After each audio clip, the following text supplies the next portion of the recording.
Let's discuss the basic parameters related to the differentials amplifier or the op amplifier. Now here the construction of the differential amplifier is shown.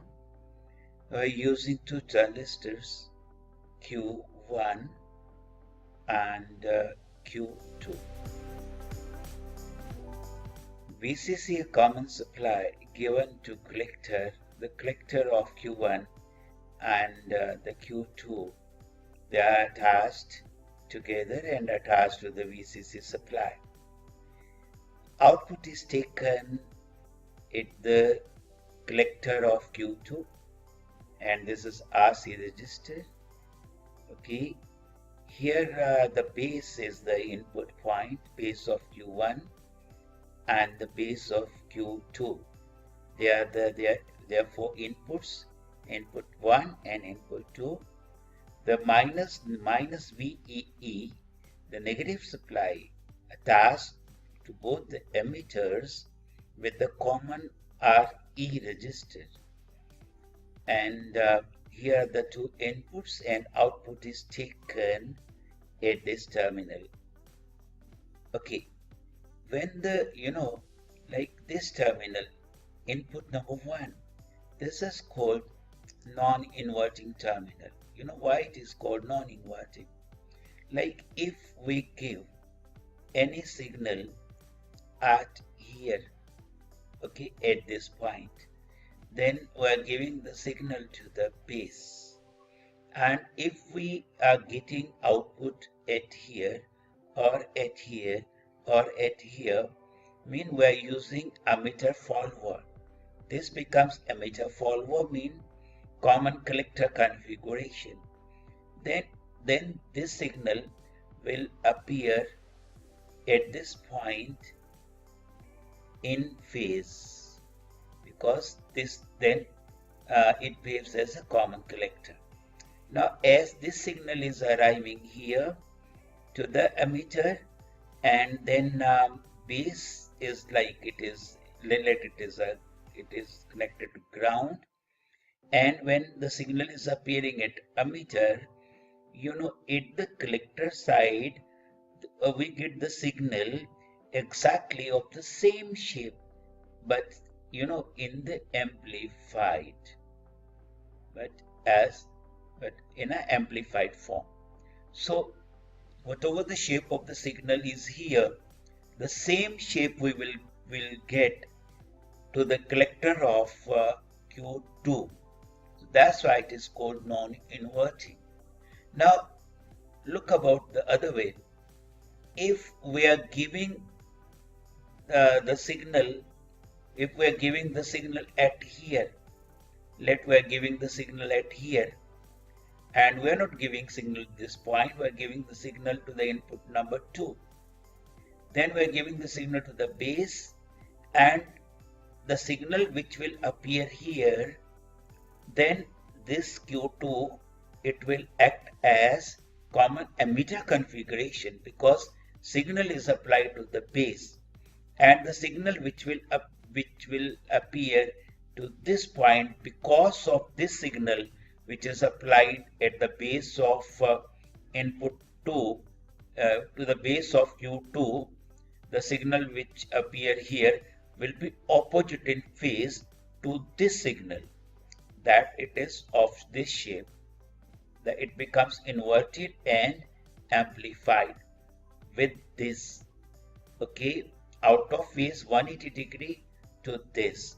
If the signal is applied to the base and we are getting the signal at here, then the Q2 act as common emitter configuration. So that's why like if the input is applied at here, and at the output, at the V out, we are getting out of phase signal. That's why it is called inverting input. So this input is inverting input. This input is non-inverting input. Okay. And if we are giving signal at here as well as at here, then at this point two signal will appear. The in phase because of this one, and out of phase because of this one. Okay, and you know what will happen, that the total, the sum effect will be, you know, what will be the summing effect, that the difference of the two, there will be a subtraction, because this output signal and this output signal, they are opposite in phase. So that's why this amplifier is called the differential amplifier, and it amplifies the difference of the two. It amplifies the difference of the two. So V1 is non-inverting. If the signal is applied here, we'll get the same. If applied it here, we'll get the out of phase. So this is called inverting, and the net difference is V1 minus V2, and we'll get the output at here, at this point, and plus V and minus V, they are the supply, plus VCC and minus VEE. Okay. The basic assumption of the differential amplifier is transistors which were using transistor Q1 and Q2, which are used here to make a differential amplifier, they should be perfectly matched. The perfectly matched mean that they have exactly the same electrical characteristics. The two transistors should have the same electrical characteristics. This is a very important point for making the differential amplifier.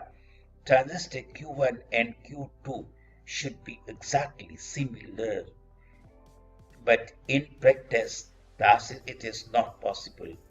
There will always be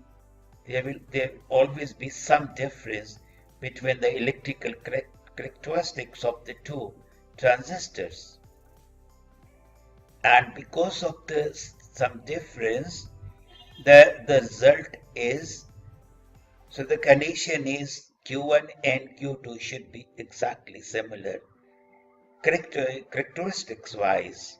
If they are not similar, then there may be some problem, and we to discuss then.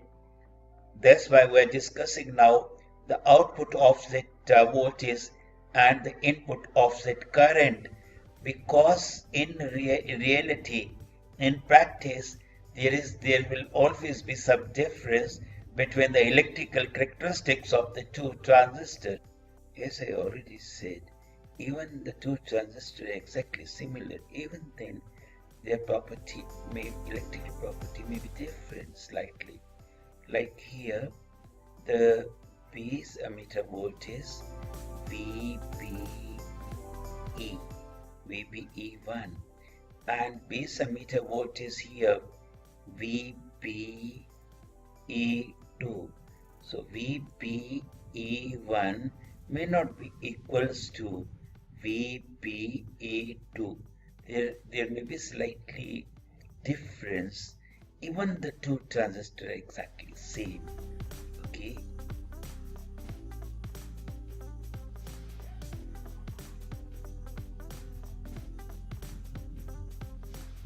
Because of this problem, now we're going to discuss the output offset voltage and input offset. Now, because of the imbalance is created,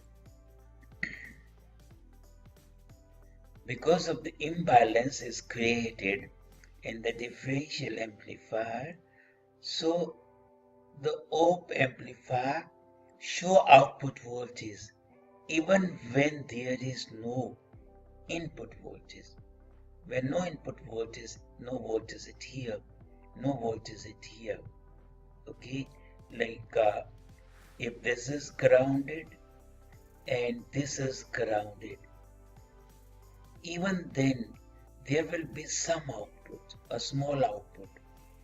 Okay, and that is called output offset voltage. Okay, this terminal is grounded, this terminal is grounded.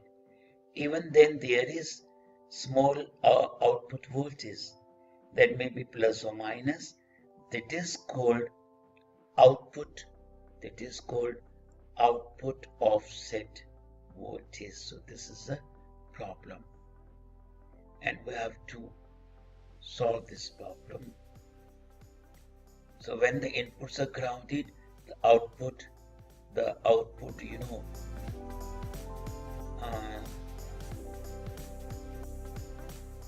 when the inputs are grounded, the output shows a measurable voltage. So this is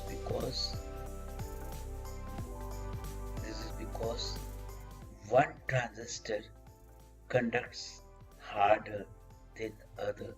So there is slightly difference in conduction between the two transistors. One is conducting more than the other. Now the next problem is how to eliminate. This problem, the output offset voltage. So what to do? Apply some voltage between the inputs. Now we apply externally some voltage at the inputs. Why we apply some voltage at the input? To make output 0 volt, okay? And to make if the output voltage becomes 0, then whatever the input voltage is applied, that is called input offset voltage V, that is VIO, okay?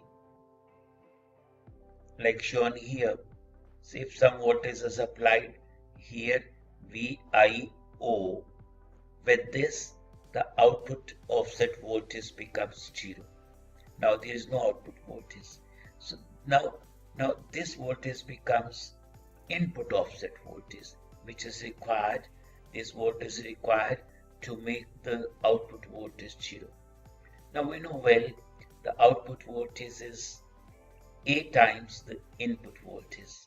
So the VIO, input offset voltage, is output offset voltage divided by the gain of the op or the differential amplifier.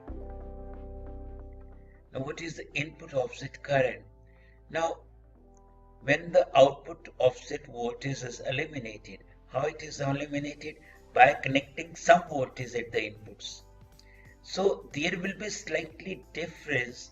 There will be slight difference between the input currents of the non-inverting and the inverting inputs of the device, because when the output offset voltage is eliminated, then we have connected some voltage at the input to make the output voltage equals to 0. With this reason, there will be slight difference between the input currents. And there is a second reason. Maybe the two transistors are exactly similar, but their beta never matched. There is always a mismatch. Okay, mismatch between the two transistors. And that's again the reason that why the two currents, two base currents, they are never the same. For example, let one base current is 75 microampere and other base current is 70 microampere. So input offset current is 75 minus 70. That is 75 minus 70, it is 5 microampere. The 5 microampere current is called input offset current. That's the difference between the two base currents. Okay, between the two base currents. If the transistors are identical, exactly identical, ideally, then there is no input offset current. Then input offset current is 0. Okay, the difference is 0. No current, no base current. The difference between the two base currents is 0. There may be small base current 1 and base current 2, but ideally, if the transistors are identical, the difference between the two current will be equals to 0. But in practice, The two transistors are different slightly, and the two base currents are never equal. So the difference between the two base currents, like 75 minus 705 microampere, that is called the input offset current.